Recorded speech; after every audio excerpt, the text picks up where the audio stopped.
नमस्कार. श्री स्वामी समर्थ. स्वामी भक्त हो. तुमच्या सर्व इच्छा मनोकामना स्वामींनी पूर्ण करू देत आणि तुम्हा सर्वांना सुखात ठेवू दे ही स्वामींचरणी प्रार्थना करते आणि आजच्या व्हिडिओला सुरुवात करते.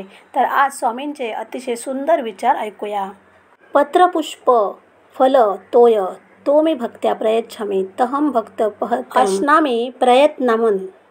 याचा अर्थ स्वामींनी सांगितला आहे. जर एखाद्याने प्रेमाने आणि भक्तीने मला एखादे पान, फूल, फळं अथवा पाणी अर्पण केले तर मी त्याचा स्वीकार करतो.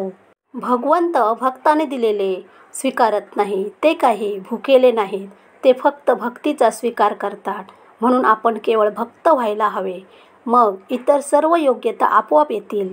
आणि जर एखादा अभक्त असेल तर त्याच्या कोणत्याही योग्यतेला काहीच किंमत नाही.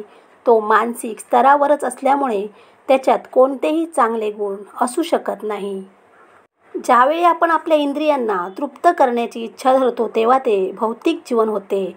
जेव्हा आपण परब्रह्माची सेवा करण्याची इच्छा करतो तेव्हा ते आध्यात्मिक जीवन होते. श्री स्वामी समर्थ महाराज सर्वांच्या गरजा पुरवीत असतात. ते सर्वांना खाद्य पुरवठा करतात. जाणत्या सेवेकराने मात्र स्वामींकडे काही मागू नये. त्यांनी स्वामी महाराजांची सेवा करण्यात तत्पर असावे. सात्विक, राजसिक, तामसिक असे दानाचे 3 प्रकार आहेत. जेथे दान करणे योग्य तेथे दान दिले तर ते सत्वगुणी दान ठरते. जर कोणी काही मोबदला मिळावा म्हणून दान करत असेल तर ते रजोगुणी ठरते.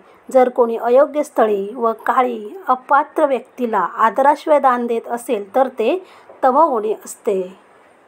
स्वामी भक्तो, आपल्यापर्यंत अगदी छोटीशी माहिती शेअर केली. कशी वाटली नक्की कमेंट करून सांगा.